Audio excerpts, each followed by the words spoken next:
Hi, I'm just going to go over a few ways, a few different methods I've tried that make celibacy easier. Pros and cons of each.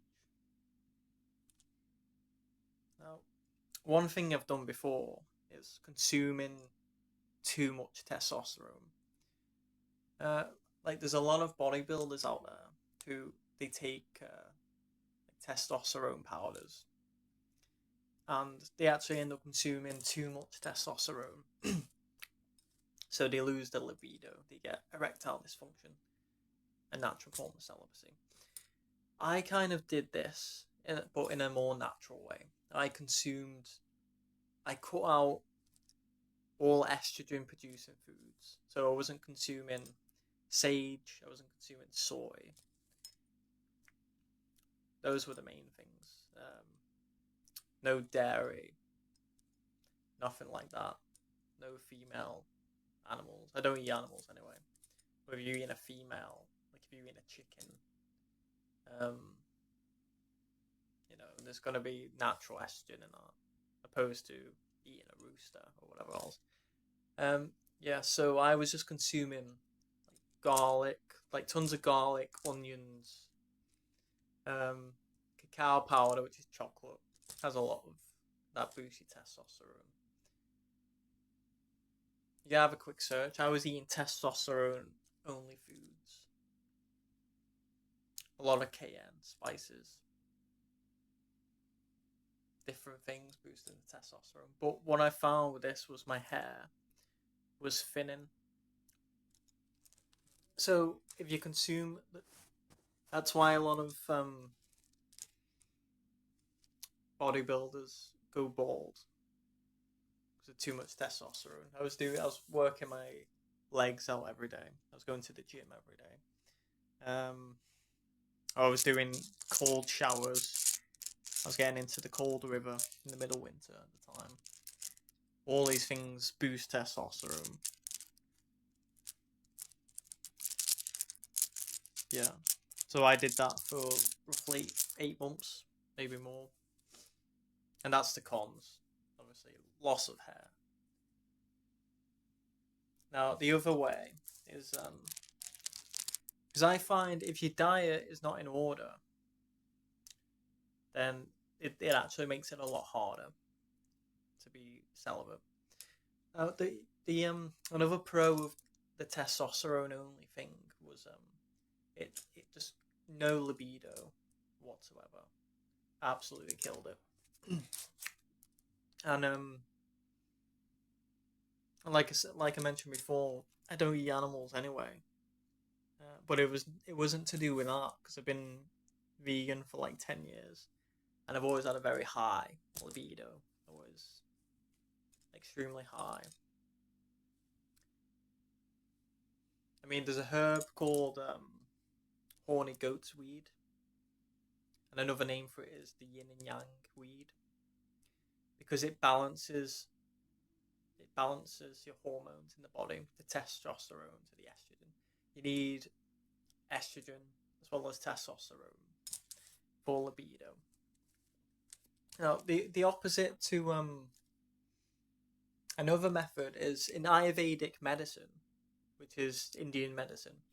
They teach a sattvic diet, um, and all the monks, the Jainist monks and the Hindu monks, and a lot of Buddhist monks as well, actually follow this. The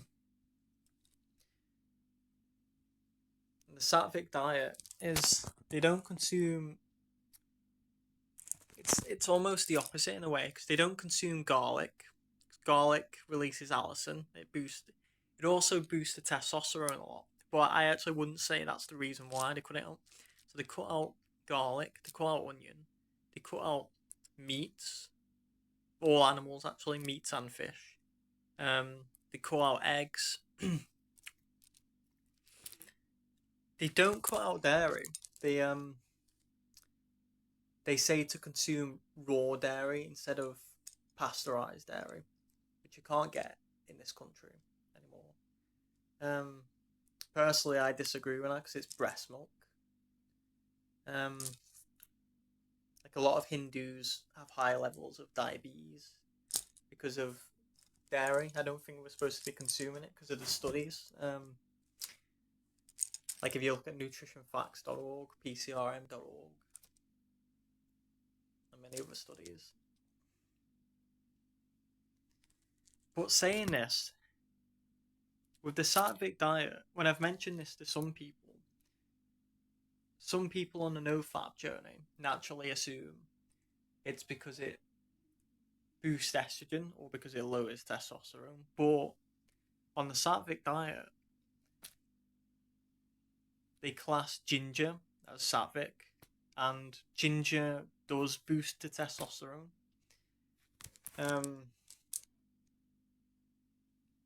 There's other herbs as well that boost testosterone and are sattvic. I'm just trying to think of what they are. Ashwagandha, maca, sattvic. But what isn't sattvic is cayenne pepper is not sattvic, and chili spices aren't sattvic. You know, there's only certain spices that are sattvic. But if you've ever, like I used to consume cayenne every day. I was addicted to spice, not that kind of spice.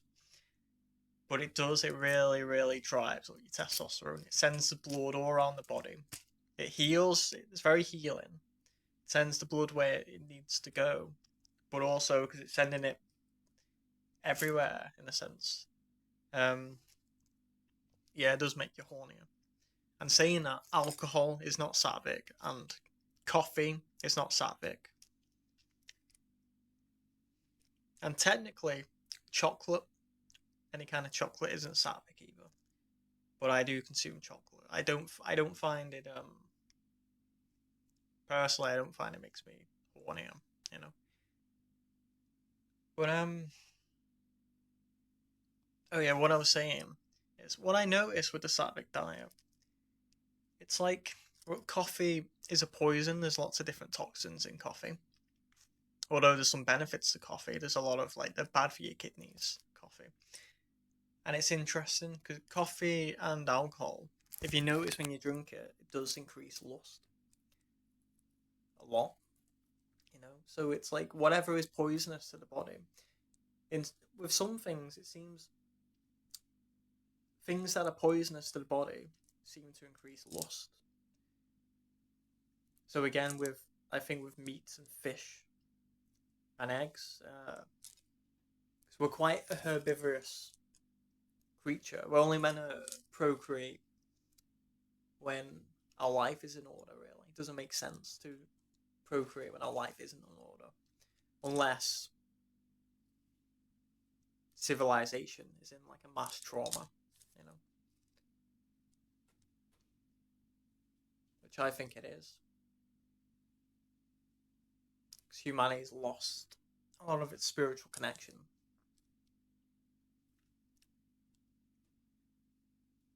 But what I mean about the meats and fish as well is our intestines are incredibly long. Like a lion has very short intestines. Ours are 11 times the length of our torso. Our teeth, we have teeth much like a frugivore. You know, we've got these tiny canines that you couldn't kill anything with them if you bit someone. You know, we're not like vampires. You know, we've got these. We haven't got claws. You know, we're very much like an ape-like creature, and most of an ape's diet is plant-based. Even though you do see some apes eating some flesh, it's not.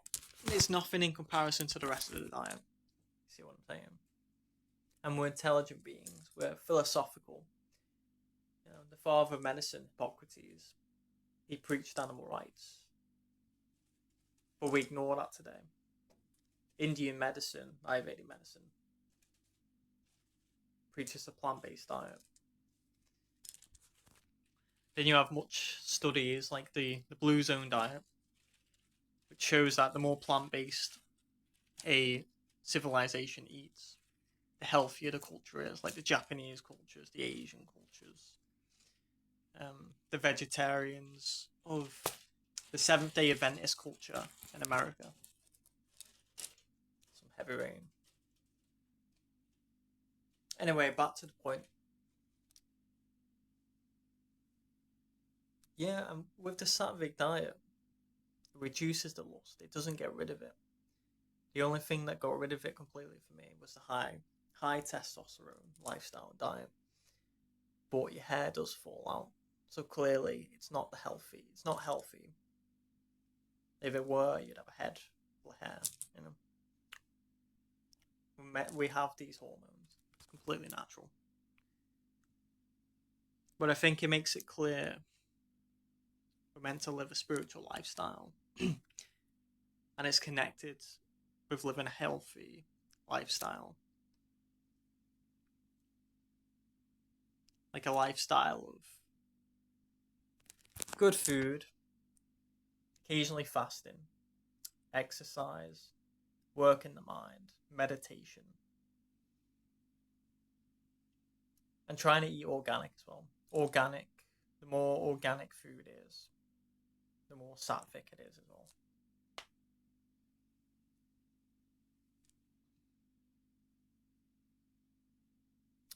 That's all for today.